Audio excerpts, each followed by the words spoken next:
Señoras y señores, muy buenas noches, sean bienvenidos a El Porqué de las Cosas aquí en Canal Málaga.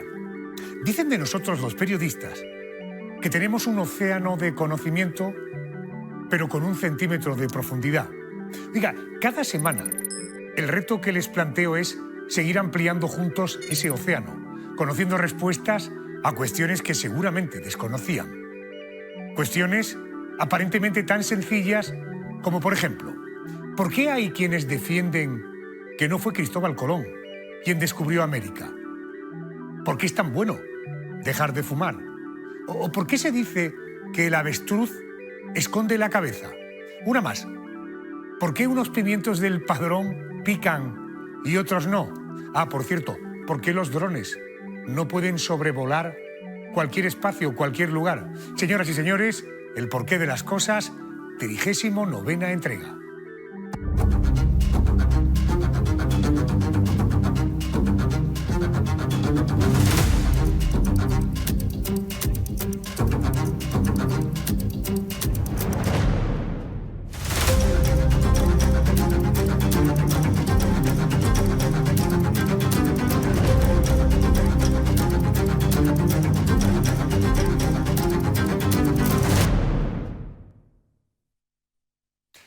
Empezamos. Déjenme que quiero hacer una consulta en primer lugar a la inteligencia artificial del programa, mi asistente virtual, a Mala Guetta. Mala, buenas noches. Una pregunta a ver qué datos manejas.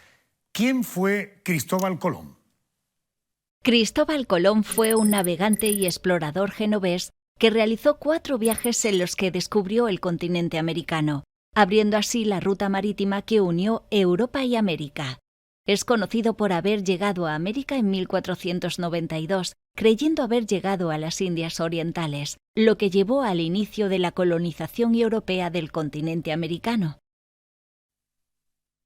Eso es lo que cuentan los libros de historia, lo que a todos nos enseñaron en el colegio cuando éramos pequeños. Pero, ¿por qué hay quienes defienden que no fue Colón quien descubrió América? Déjenme que voy a hablar con un coronel. Juan Ángel López, coronel de Infantería de Marina jubilado, es autor del libro Martín Alonso Pinzón, un olvido injusto, de la editorial Almuzara. Coronel, muy buenas noches, bienvenido a la Televisión Pública de Málaga. Hola, buenas noches y encantado de estar con vosotros. Gracias, muy amable. Oiga, usted ha realizado una profunda investigación en torno a ese personaje, Martín Alonso Pinzón, un prestigioso marino, onubense, por cierto, de Palos de la Frontera, cuyo papel en el descubrimiento de América fue, digo yo, fundamental. Él fue quien eligió los barcos para la expedición y quien convenció a la tripulación para que embarcara en aquel viaje hacia las Indias liderado por Colón. ¿Cómo hizo esto? ¿Cómo llegó a, no sé, elegir, seleccionar naves, personal? ¿Cómo es esa historia? Bueno, Colón vuelve de Santa Fe, donde firma las capitulaciones, gracias a Fray Juan Pérez, uno de los curas de la Rábida, muy importante, pero en fin, no tendríamos tiempo para hablar de todos los importantes. Llega a Palos y allá sobre el mes de mayo, en la iglesia de San Jorge, que todavía existe y que yo recomendaría a todos los andaluces a que fueran a visitarla y a que salieran por su puerta de los novios, que actualmente existe y por la que siguen saliendo los novios, que es por la que salieron las dotaciones ese día para embarcar. Y allí lee las capitulaciones en donde les obligan los reyes católicos por una multa que tenían los habitantes de Palos por haber hecho alguna gracia en África, a poner 2 carabelas durante un periodo de tiempo. Y el pueblo de Palos, por supuesto, le consigue 2 carabelas, que serían no las mejores de las 30 o 30 y tantas que habría por allí. Pero con eso Colón no llega a ninguna parte, porque el problema es que le faltan las dotaciones. La gente no se fía de ir con Colón, no se fían de él. Es un extranjero, no lo conoce nadie, no tiene un duro, está viviendo en la Rábida, de prestado, digamos, y entonces está desesperado porque no encuentra gente que embarque con él. Incluso llega a reclutar a 4 presos que estaban pendientes de pena de muerte porque habían matado al pregonero del pueblo, etcétera, etcétera. Así que no es realmente hasta el mes de junio de 1492 que llega Martín Alonso Pinzón desde Roma, a donde había ido a llevar un cargamento de sardinas. Los padres de la Rábida hablan con él y le dicen, por favor, son muy amigos de él, le dicen, hay aquí un hombre que trae unas órdenes de los reyes, tiene un plan que creemos que es bueno, por favor, ayúdalo porque él no consigue reunir a las dotaciones. Tampoco tiene dinero para, digamos, abordar la empresa.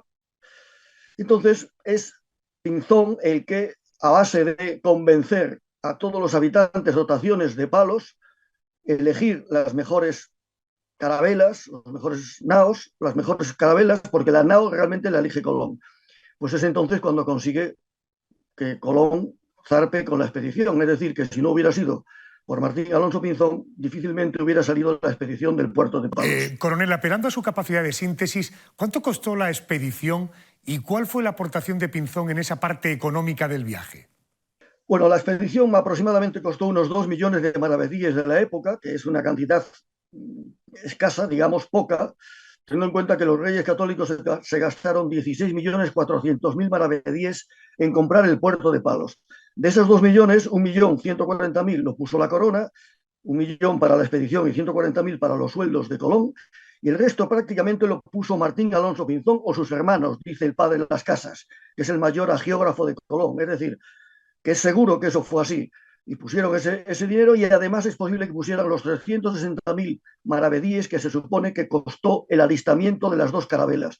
Con lo cual, prácticamente se puede decir que Colón puso, o sea, Colón no puso nada, los reyes pusieron como la mitad del dinero, que en realidad no lo pusieron ellos, lo puso la Santa Hermandad, de la que Santángel era el tesorero, y la otra mitad la puso Martín Alonso Pinzón o sus hermanos. Oiga, el viaje que propició el descubrimiento de América fue largo, estuvo lleno de sobresaltos, hubo varios intentos de motines, en uno de ellos incluso quisieron arrojar a Colón al agua.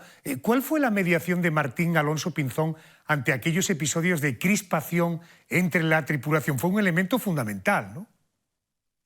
Bueno, efectivamente, sin Martín Alonso Pinzón esa expedición no hubiera llegado al otro lado del Atlántico, eso es seguro. Los historiadores no se ponen de acuerdo, pero más o menos hubo 3 motines. Uno que empieza después de la primera semana, alrededor del 13 de septiembre. El 13 de septiembre a partir de ese momento pasan 2 incidentes, que es, encuentran el mar de los Sargazos, yo lo he navegado, y es pues realmente muy intimidante, porque para unas naves de apenas 100 toneladas, ver esa profusión de plantas en la mar, pues parece que te vas a frenar. Pero Vázquez de la Frontera, un Palermo, ya le había alertado a Colón y a Pinzón que cuando llegasen a esa zona no se asustasen, que no pasaba nada y las naves podían traspasar el mar de los Sargazos. Y el otro fenómeno que aparece en esa primera semana, en esa posterior primera semana, es la brújula. La aguja magnética no señalaba la polar, o sea, el norte geográfico no era igual al norte magnético. Entonces los pilotos se asustan. Entonces, a partir de ese momento las tripulaciones empiezan a tener miedo. Pero en un momento dado salta un viento que es, digamos, que les permitía volver a España, y la gente se tranquiliza y acaba, digamos, ese primer periodo de protestas o de motín. El segundo periodo de motín es unas semanas más tarde, en la que la gente el mar está en calma, no llegan, no consiguen llegar, y entonces Martín le presenta a Colón una carta que le había dado de Toscanelli, en la que le dice que hay unas islas que tenían que haber visto y que no las habían visto. Entonces, Colón le dice que no se preocupe, que simplemente que no han llegado a ellas todavía. Y entonces se consigue que esa segunda parte de protestas pues más o menos se calme. Y por último tiene lugar el motín gordo, que es el 16 de octubre, en el que ya la gente, sobre todo la carabela Santa María, pues se protesta y dice que no quiere seguir y que amenazan a Colón con tirarlo al agua. Entonces Colón llama a los 2 hermanos Pinzón, con los 2 carabelas, la Pinta y la Niña, llegan allí, se abarloan y dice lo que pasa, y Martín dice, ahorque usted a media docena y si no, vamos mi hermano y yo y lo hacemos. Entonces Colón se lo agradece y le dice, bienaventurados seáis, porque Vicente también lo exhorta a seguir navegando 2.000 leguas más, etcétera, etcétera. Y entonces le dan un día para que cambie de rumbo. Colón no lo cambia, pero el día 7 por la tarde noche sí cambia de rumbo, y el 8, aunque siguen las protestas, le dan 3 días para llegar, el 9, el 10 y el 11, y es el 12 a primera hora de la mañana, de la madrugada, cuando aparece Guanahani. Correcto. Oiga, ¿la relación entre Colón y Pinzón era buena? ¿Colón aceptaba el liderazgo y protagonismo de Pinzón durante la travesía? Bueno, vamos a ver, realmente no había ningún motivo para que tuviera ninguna queja, al contrario, Colón respecto a Pinzón, porque hemos dicho que sin Pinzón no sale a la mar y sin Pinzón, ahí lo acaba de decir, bienaventurados seáis, no llega a América. Es gracias a él que consigue salir y consigue llegar. Ahora bien, ¿qué pasa? En las capitulaciones decía que en el momento en que descubriese tierra, dejaba de ser Colón el capitán mayor, él iba ahí con el rango de capitán mayor, era el más antiguo de los tres, digamos. Pero en el momento en que llega a tierra ya se convierte en almirante. Es decir, ese pacto que había hecho Colón y Pinzón de ir a repartir todas las ganancias al 50%, Colón se olvida de ese pacto y de todos los favores que le había hecho Colón a Pinzón. Es posible que en el momento en que le dice que cambie el rumbo al suroeste, el día 8, el 7, que lo cambia, ahí le tuerce un poco el brazo Pinzón a Colón. Es decir, que Colón estaba empeñado en que tenía que seguir el rumbo directo al oeste, porque se lo había dicho el prenauta, Alonso Sánchez de Huelva, que es la razón por la cual Colón sabía que a 750 leguas de las Islas Canarias había una tierra, unas islas que había oro, y entonces no quiere cambiar el rumbo, pero lo cambia. Pero dicho eso, no tenía ninguna razón para tener algún problema Colón con Pinzón. Otra cosa es que luego lo acusa en la navegación de Cuba a Babeque de que deja la expedición, que deserta. Pero en fin, esto es una táctica que usó Colón para no tener que darle ningún mérito a ninguno de los que iban en la expedición. Perdone, por su explicación puedo deducir que si Colón no tuerce su brazo, no digo que no hubiera descubierto el continente, lo que no hubiera llegado es al destino donde llegó, ¿no? Bueno, efectivamente, posiblemente hubiera llegado o no al continente, porque esa es una zona hay un montón de bajos, es una zona oscura para la navegación, no es fácil llegar, pero efectivamente no hubiera llegado a Guanahani desde luego el día 12. Es que a él le habían dado 3 días de plazo. Si no hubiera llegado en 3 días a una tierra que llegó, pues no se sabe realmente lo que hubiera pasado. Lógicamente, siguiendo el rumbo hubiera llegado a Florida, pero si no llegan a entrar en el día 12, pues no se sabe lo que hubiera pasado. Correcto. Oiga, la pinta es la que iba, en la que iba Pinzón era más rápida que la Santa María en la que iba Colón. ¿Quién ha visto tierra por primera vez y qué dicen los documentos oficiales? Digo esto para terminar, Juan Ángel. Sí, efectivamente. Es curioso. O sea, nosotros lo celebramos el 12 de octubre, que es cuando fue, sobre las 2 de la mañana aproximadamente, pero Colón dijo que él en la noche del 11, sobre las 11, 12 de la noche del día 11, pues que había visto unas lucecitas, que serían de una hoguera, se supone. Manda traer a testigos, a su paje, etcétera, y solo uno lo ve, su paje, pero el resto no ven ninguna luz. No obstante, cuando llega a España, él dice que la ha descubierto él, el primero, y entonces la reina había dado una recompensa de 10.000 maravedíes y se la lleva Colón. Y esa recompensa va a ser sufraga a base de las carnicerías de Córdoba y pasa a la mujer de Colón, bueno, la mujer, la segunda mujer, llámesele como quiera, la madre de Hernando Colón, que era de Córdoba, y de ese dinero lo cobra toda la vida esta Beatriz Arana. Y además Colón, que también había ofrecido un jubón, una especie de abrigo valioso de la época, tampoco se lo da a Juan Rodríguez Bermejo, que no es Rodríguez de Triana, el que es el primero que descubre tierra. O sea, fue una injusticia, porque si ya tenía todas las prebendas que le daban las capitulaciones, ¿qué más le daba a perder esa miseria que eran los 10.000 alvedíes y el jubón que él mismo había ofrecido? Correcto. Coronel López, es una gozada. Controla usted, domina el tema absolutamente. Muy recomendable. Su libro, además, he de decirle que es entretenidísimo. Coronel, gracias por atenderme, gracias y buenas noches. Gracias a ustedes. Buenas noches. Gracias. Hemos oído, los Reyes Católicos quienes patrocinaron el 50% del viaje que lideró Colón, en el que Pinzón tuvo un papel fundamental, además de ser copatrocinador. Isabel la Católica, estén atentos, porque van a ver en este repaso a la historia de la monarquía española, en cuestión de minuto y medio, fíjense todo lo que hay de adelante a atrás.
Probablemente, en mi opinión, de las pocas ventajas que tiene ser alguien de la realeza es que tu árbol genealógico lo tienes absolutamente claro. Ojo, vamos a ofrecerles unas imágenes que son impactantes. Van a ver los pulmones de una persona fumadora y los pulmones de una persona no fumadora. Observen la diferencia.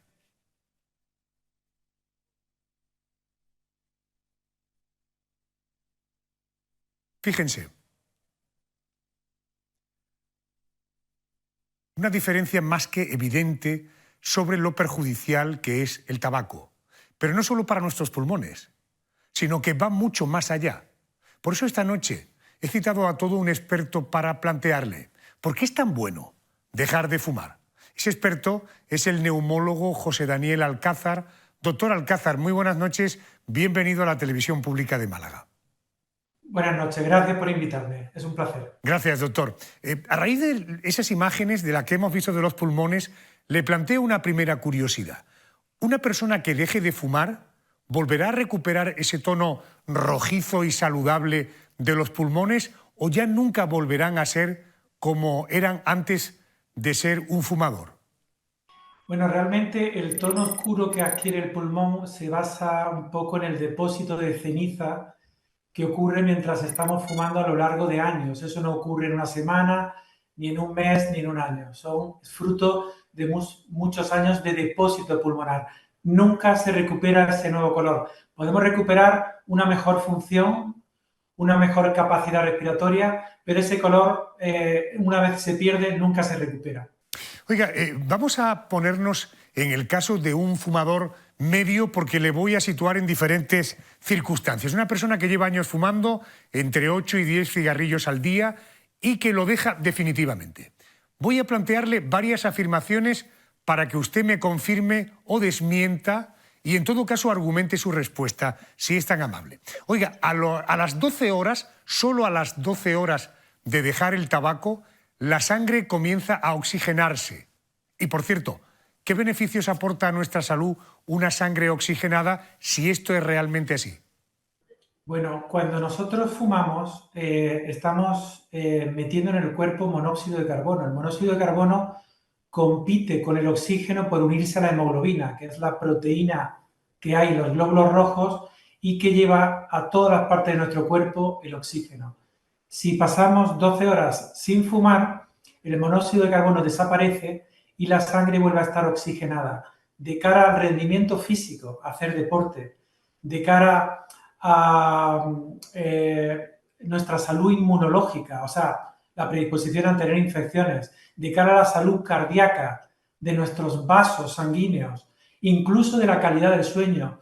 Todos esos parámetros mejoran en mayor o menor medida, con diferentes cronogramas, mejoran en cuanto dejamos de fumar, porque la oxigenación forma parte un poco del alimento que tienen nuestras células. Cuanto mejor estén alimentadas, mejor van a funcionar. Correcto, hablamos 12 horas. Ahora, 48 horas después, 2 días después de dejar de fumar, se comienzan a normalizar, he leído, sentidos como el olfato, el gusto y la nicotina desaparece del organismo. ¿Esto es así? Así es. La nicotina y sobre todo un metabolito que tiene que se llama cotinina, una vez se deja de fumar, puede permanecer en la sangre hasta 72 horas. La cosa es que esa nicotina y especialmente otra serie de productos que lleva el tabaco tiene un efecto anestésico sobre las fibras nerviosas del gusto y del olfato, de manera que una vez que dejamos de fumar, aunque persista la inflamación derivada de este hábito, las fibras empiezan a funcionar otra vez y volvemos a oler y vemos lo mal que olíamos antes. Vemos un poco el olor a tabaco tan terrible que teníamos y con el gusto pasa exactamente lo mismo. Oiga, en menos de una semana esa persona va a notar más comodidad a la hora de respirar y en todo caso, ¿cuánto tiempo debe pasar hasta recuperar la capacidad pulmonar por completo? Pues la capacidad pulmonar se puede alterar por 3 factores. El primero es el tiempo que llevamos fumando, cuántos años llevamos fumando. Lo segundo es el número de cigarros, o sea, cuántos cigarros o cuántos paquetes fumamos. Y lo tercero es la salud. Entonces, dependiendo de eso, la capacidad pulmonar va a estar más o menos alterada. Pero un poco se conoce que a los 10 años, o sea, no va a ser mañana ni pasado, a los 10 años de dejar de fumar o de haber dejado de fumar, hasta el 90% de la capacidad respiratoria puede estar recuperada. Perfecto, seguimos. En los primeros meses desaparece la tos del fumador y se resuelven problemas como, por ejemplo, los ahogos. ¿Esto es así? ¿Me lo puede confirmar? Por supuesto. Es así porque el humo del tabaco produce una inflamación en la vía respiratoria. Y la vía respiratoria, que es básicamente un sistema de tuberías, si se estrecha, produce una dificultad a la hora de respirar. Si dejamos de fumar, esa inflamación que hay detrás va a desaparecer. Es muy variable de un paciente a otro, pero en líneas generales, en ese tiempo puede desaparecer esa inflamación y vamos a notar que tenemos una mejor capacidad, o sea, vamos a notar que nos cansamos menos. Correcto. Un año después de dejar el tabaco, el riesgo de sufrir un ataque al corazón cae a la mitad. 15 años después, ese riesgo es el mismo que el de un no fumador. ¿Estas afirmaciones son exactamente así? Así es, absolutamente. Y yo añadiría algo más. A los 5 años, hemos hablado del tema del infarto, pero a los 5 años las posibilidades de tener una CV, un accidente cerebrovascular, también baja a la mitad. A los 10 años el riesgo de morir de cáncer de pulmón también baja a la mitad. Y ya a los 15 años, como usted ha dicho, tanto una CV como un infarto es como si nunca hubiéramos fumado. El riesgo es parecido. Entiendo. Oiga, un par de curiosidades más. ¿Es cierto que dejar el tabaco llega a mejorar la visión y además es cierto que dejar de fumar se nota incluso en la piel? Así es. Con respecto a la vista, es que el tabaco está asociado a una de las principales causas de ceguera en adultos, que es la famosa y terrible DMAE, que es la degeneración macular asociada a la edad. Y también está asociada a la presencia de glaucoma y de cataratas. Entonces, el dejar de fumar hace que se pueda ralentizar ese proceso de daño que hay a diferentes niveles en el ojo. No es inmediato, también tengo que decirlo, pero podemos detener ese proceso. Y con respecto a la piel, algo parecido ocurre también. La piel de una persona fumadora suele ser o suele estar más arrugada, es menos turgente, porque el humo del tabaco daña las fibras que están detrás de esa turgencia, la elastina, el colágeno, etcétera. Entonces, la piel del fumador está especialmente arrugada y además no es muy lustrosa, es una piel poco brillante porque afecta a la vasculatura de la piel, el tabaco, o sea, los vasos están inflamados, llega peor la sangre, entonces oxigena menos y eso hace que tenga un aspecto más opaco, un aspecto menos brillante. Doctor Alcázar, después del repaso que le hemos dado a las ventajas de dejar de fumar, de no fumar, oiga, la razón por la que nos enganchamos al tabaco supongo es por la nicotina, es decir, su capacidad de convertirnos en adictos, ¿no? Así es, la nicotina cuesta trabajo porque la gente no lo ve como tal, pero cuesta trabajo pensar que tiene una capacidad de adicción muy parecida al alcohol o muy parecida a los opioides, a la cocaína, a la heroína, pero está a ese nivel. De manera que cuando una persona deja de fumar, a los 48 o 72 horas desaparece la dependencia o puede desaparecer la dependencia física, pero queda la más difícil de todas, que es la que hace que volvamos a recaer, que es la dependencia psicológica. Y es una dependencia real, es un síndrome de abstinencia real. Doctor Alcázar, gracias. Por cierto, ¿usted fuma?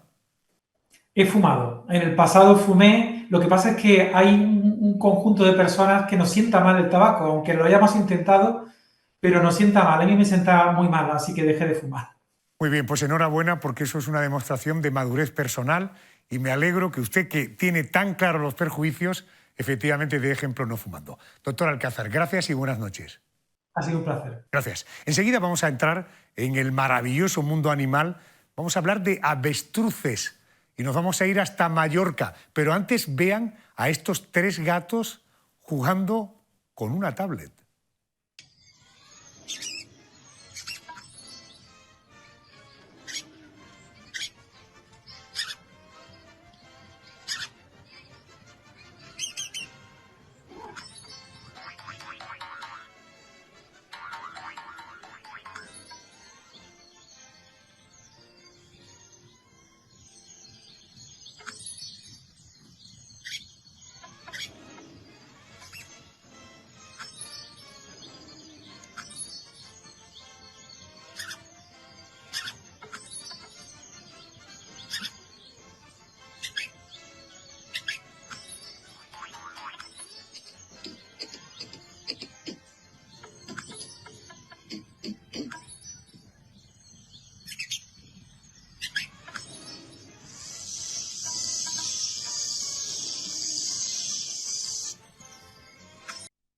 La verdad es que la imagen de los gatos es absolutamente tierna, ¿no? Oiga, no sé si han tenido cerca alguna vez un avestruz.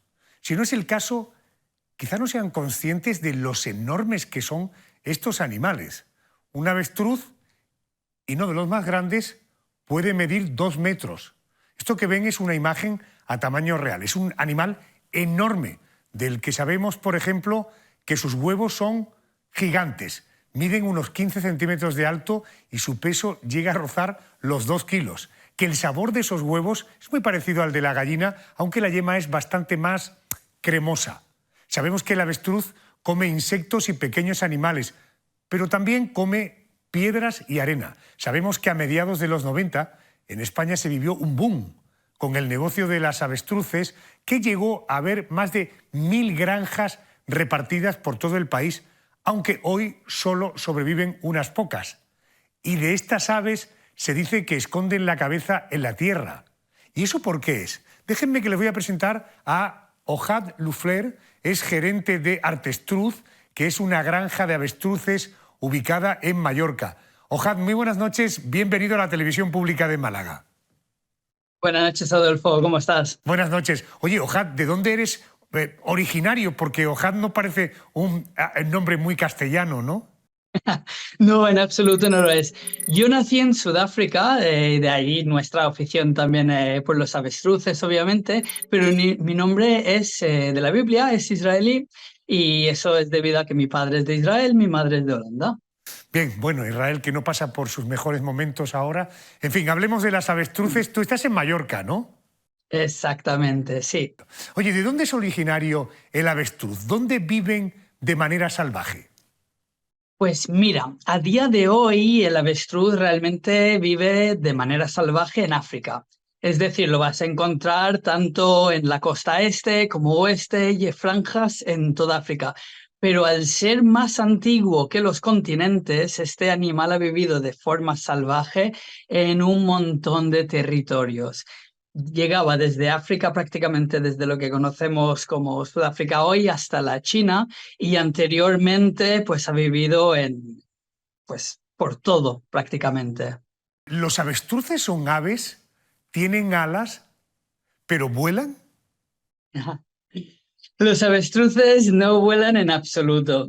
Es decir, tienen alas porque esto primitivamente, antes de que el avestruz fuera el animal que es a día de hoy, eran sus manitas. Eran las garras que típicamente pensamos como cuando pensamos en un tiranosaurio rex, por ejemplo, o en un velociraptor.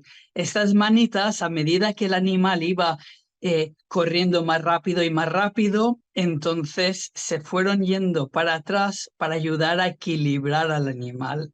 Llegaron a ser alas con la evolución de las plumas, que ya sabemos a día de hoy que, por ejemplo, tanto el tiranosaurio rex como los velociraptores tenían. Y de esta forma, poco a poco, se fueron convirtiendo en las alas que conocemos a día de hoy. De hecho, siguen teniendo pequeñas garritas ahí. Si uno abre una ala de avestruz, va a encontrarse 2 deditos minúsculos con pequeñas garras, que es súper interesante de ver. Qué bueno, claro. Yo miraba la cara de los avestruces y decía, me resultan como familiares. Claro, el origen es el mundo del dinosaurio. Decíamos que los avestruces son animales muy grandes. Veíamos antes incluso un ejemplo. En todo caso, por poner cifras concretas, ¿cuánto puede llegar a medir, cuánto llega a pesar un avestruz? Un avestruz por lo general va a pesar unos 140 kilos si es un macho, unos 120 kilos si es una hembra, y suelen medir alrededor de los 1,80 m a 2 metros. Eso sí, cuando uno de estos animales se estiran, si es un ejemplar grande, pues va a estirarse a unos 3 metros de altura, nuestro avestruz más grande. Cuando se estira llega a los 2,70 m y pesa unos 170 a 180 kilos. Ya es un ejemplar bastante grande. Se llama Gulliver, por cierto. 140 kilos hasta 170, de 2 metros a 3 metros cuando despliega todo su poderío. Hablamos de un ave de una enorme envergadura. Supongo que impone mucho tenerlo cerca. ¿Es un animal peligroso?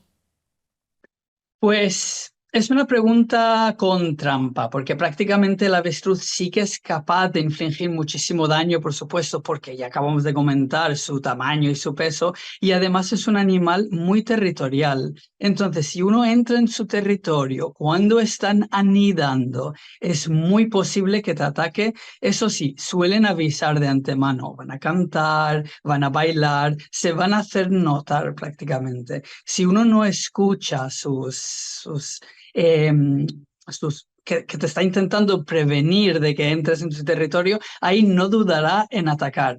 Ahora, por lo general, si uno está cerca de un avestruz y no entra en su territorio ni nada, no van a hacer nada. No son animales que vayan a intentar comer carne de humano ni nada de esto, por lo cual si uno le deja tranquilo, se le dejará tranquilo también. Y en el caso de avestruces que están socializados, llegarán a ser incluso extremadamente curiosos y querrán jugar con uno, que Qué es el bueno. otro lado del avestruz, que se desconoce. Claro, esta conducta es muy habitual en los animales salvajes y se les deja tranquilos, no se les molesta, normalmente son inofensivos. Oiga, cuando una persona es miedosa, esquiva sus responsabilidades o rehúye de sus problemas, se le dice que no escondas la cabeza como un avestruz. ¿Por qué se dice eso de que el avestruz esconde la cabeza en la tierra? ¿Esto es leyenda o es realidad? Ha acertado muy bien, es una leyenda urbana, es un mito. Entonces, este animal, por supuesto, bueno, no sé si lo sabe, tiene unos ojos enormes y ven increíblemente bien, por lo cual ellos esconder la cabeza sería muy contraproducente a la hora de defenderse. Si ellos se quieren defender, tanto podrá salir corriendo, ya que alcanza velocidades altísimas y además tiene un aguante tremendo, pero también es capaz de infligir mucho daño al dar patadas, etc. Por lo cual, este animal lo que va a hacer, en caso de que ya no tenga la opción de seguir corriendo o de defenderse a base de patadas, y sobre todo lo harán cuando son jóvenes, inexperimentados, es echarse al suelo y echar el cuello completamente plano sobre el suelo. De lejos, en algún momento de la historia, y no se sabe muy bien si esto fue a raíz de exploradores británicos o si fueron los romanos que llegaron a escribir esto primero, no se sabe muy bien, pero uno de los dos escribió esto en alguno de sus excursiones por los mundos, y a partir de ahí la información, como con el teléfono roto, se ha ido expandiendo, y a día de hoy todos pensamos que los avestruces esconden su cabeza bajo tierra cuando tienen miedo, lo cual no es el caso en absoluto. Correcto. ¿Cuántos años vive un avestruz en cautividad y cuánto en su hábitat natural?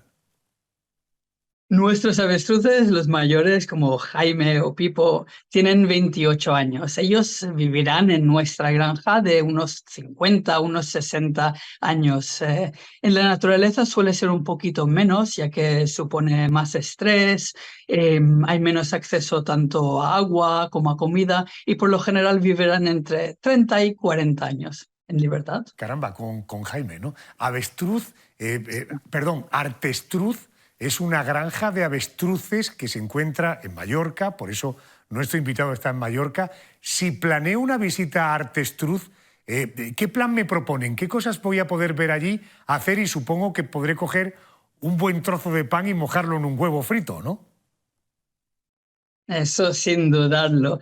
Si vienen en temporada de huevos, lo cual es siempre que no sea un pico de calor ni de frío, entonces podrán, además de venir a visitar, conocer un animal que realmente es increíble. Está muy subestimado en lo que es la naturaleza, y es un animal que sorprende tanto por sus características físicas, sus comportamientos, sus habilidades, y también por la forma en la que les gusta socializar con la gente cuando ya tienen experiencia con ello.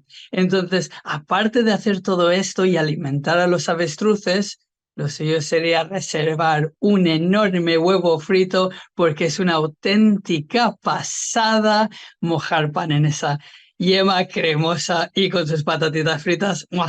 Buenísimo. Qué bueno. Ojad, perdón por la pregunta, pero tú, llegado el caso, ¿serías capaz de comerte a Pipo o a Jaime? En absoluto. A ver, clarifico y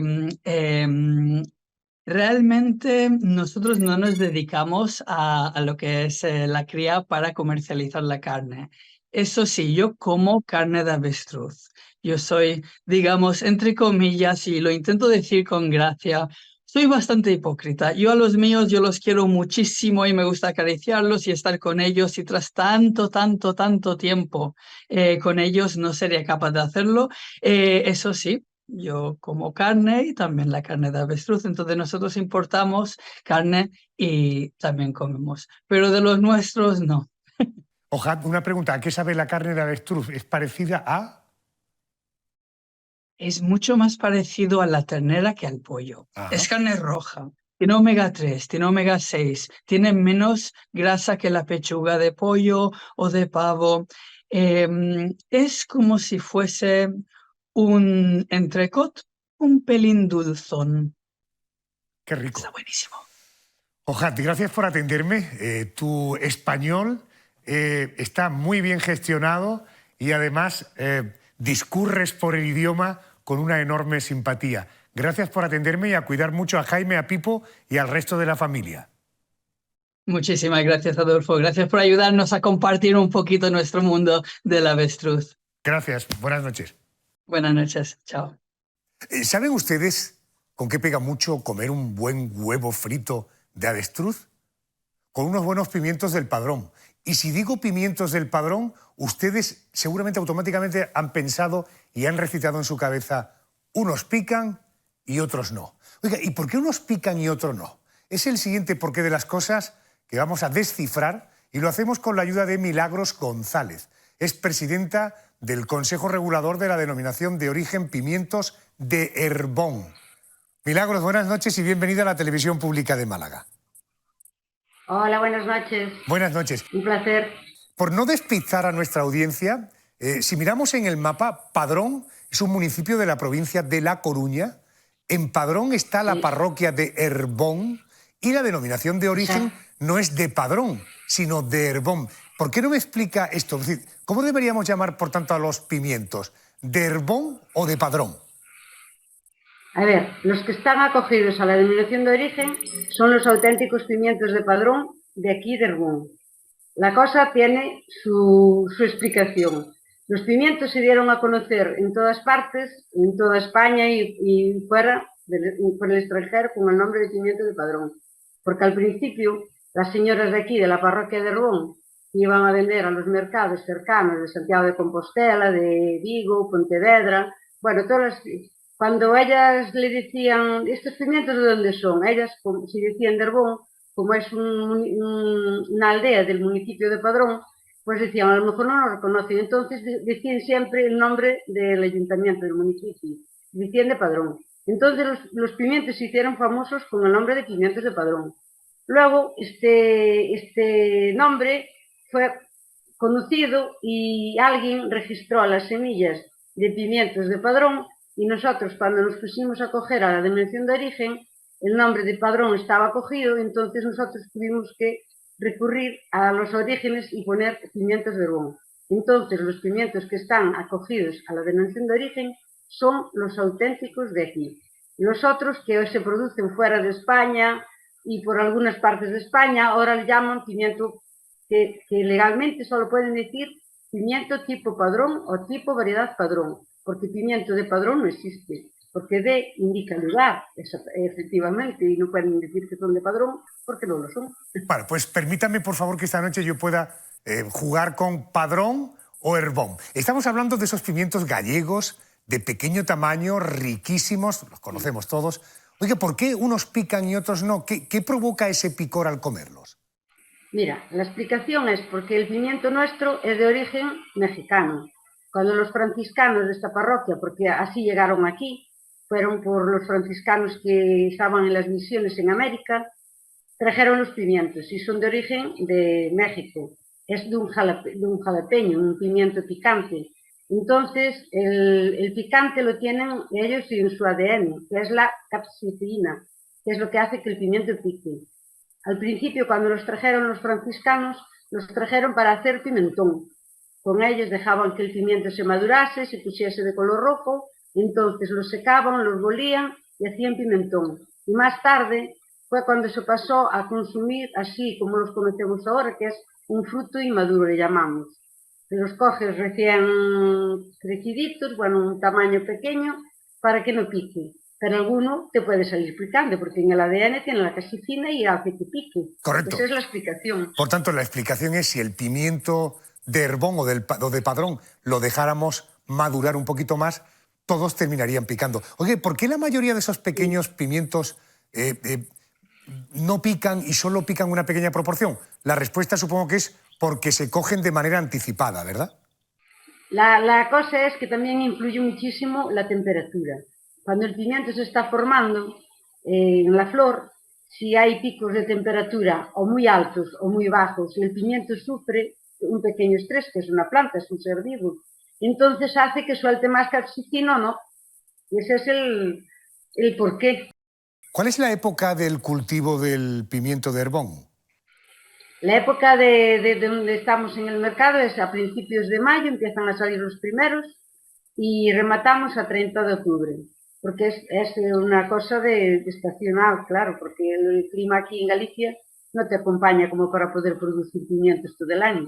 Entonces, los estamos plantando ahora y empezaremos a recogerlos primeros de mayo. O sea, ahora se plantan, se recogen en mayo y la campaña dura hasta el mes de octubre. Oiga, ¿cómo de picante llegan a ser estos pimientos? Si nos toca uno que pique mucho, de esos que son realmente bravos, ¿qué consejo nos puedes recomendar para pasar el mal trago? Mira, aquí la costumbre que había entre nosotros era o coger un trozo de patata y comerlo o un trozo de pan, nunca beber agua, porque si bebes agua ya ves el picante contigo. Y una vez hablando con un mexicano, por aquí, porque ellos de picante sí que saben mucho, lo que me recomendó, que me decía él, cuando haga que pica muchísimo, un poquito de azúcar, es el que te va a sacar ese picante fuerte. Qué bueno, ¿y es efectivo? ¿Lo ha probado alguna vez, Milagros? Sí, sí. Tanto si tomas una patata cocida o un trozo de pan si tienes a mano, o si te coges un poquito de azúcar, ya eso ya hace que no pique tanto. Y de manera, Milagros, de manera anticipada no podemos saber qué pimiento va a picar y qué pimiento no va a picar. A ver, nosotras las pimenteras los conocemos. Sabemos desde hace muchísimos años seleccionarlos. Cuando los estamos recogiendo ya sabemos cuál pica y cuál no pica. Y entonces después de recogerlos, los seleccionamos y hacemos para que no piquen que no piquen muchísimo, ¿entiendes? Que vayan alguno que pique porque es la gracia, pero los muy picantes los apartamos y los vendemos de otra forma, como picantes ya picantes. Entiendo. Nosotros los reconocemos. En su opinión, ¿la mejor manera de preparar gastronómicamente el pimiento de Herbón es frito o hay alguna otra receta que todavía le saque más partido al pimiento? A ver, para que el pimiento sepa bien, tiene que ser frito en un buen aceite de oliva, que vosotros de aceite sí que también tenéis buenos aceites, que son los mejores, y un buen aceite de oliva y que el pimiento, ahí esa imagen que estoy viendo ahí no es la manera de freírlos, ¿eh? ¿Ah, no? Ahí que tiene que abundar el aceite, que el pimiento flote y después de freírlos, cuando ves más o menos que están fritos, los sacas y le eches la sal gruesa al sacarlos. Y después de ahí tienes muchísimas preparaciones, los puedes hacer incluso nosotros aquí, hasta hacemos empanada con ellos y podemos hacer muchas, pero la mejor manera de sacarle el sabor es el pimiento frito en un buen aceite de oliva. Correcto, y que el pimiento esté suficientemente inundado en el aceite, que haya aceite contundente. Que cuando lo estás haciendo, que así poco aceite no, porque se queman y no le quitas la sustancia. Tiene que hacerse a fuego moderado, no muy fuerte tampoco, y hacerlos con un poco de tiempo para que el pimiento saque todo su sabor. Perfecto, Milagros, pues hemos conocido muchas cosas esta noche, que el pimiento del Padrón realmente es de Herbón, que es un pimiento que viene de México, que lo trajeron los frailes, que su objetivo, su destino era convertirlo en pimentón, pero hemos sabido resolverlo cogiéndolo un poquito antes y de esa manera evitamos la garantía de que piquen. Milagros González, presidenta, gracias por atenderme y buenas noches. Bueno, pues muchas gracias a vosotros también por el interés. Saludos desde el sur de España. Gracias. Adolfo, me informan desde el auditorio del Palacio de Ferias que acaba de llegar el último invitado de esta noche y que no viene solo. Ha traído un acompañante volador. Hasta allí me voy enseguida. Vamos a hablar de drones, unos consejos publicitarios y volvemos inmediatamente.